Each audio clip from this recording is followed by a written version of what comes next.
Hello everybody. Today we are going to talk about a pretty simple Excel formula. It's proper. So this is something that seems like it should be more in Word than Excel, but it has a fair amount of implications when data always gets messed up. Looks a little funny. So it's a good formula to clean up data, specifically names, places, people, that type of thing. So what we are going to do is we're going to throw in some data here. What is this data? Throw in a name, Jonathan Doe.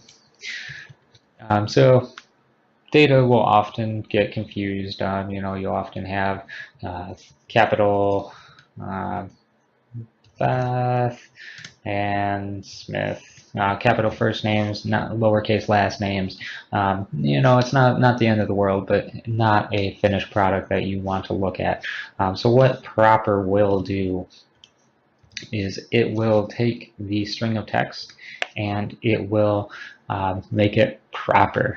So what that means is it's going to get rid of all the capitals. Only the first letter of each word has a capital. So it will, every space, it will consider a new word. So if we got rid of space at any point, it would just get rid of the capital there and consider that one word. So then we can copy that down, and it's a good way to clean up data and make it look a little bit more professional.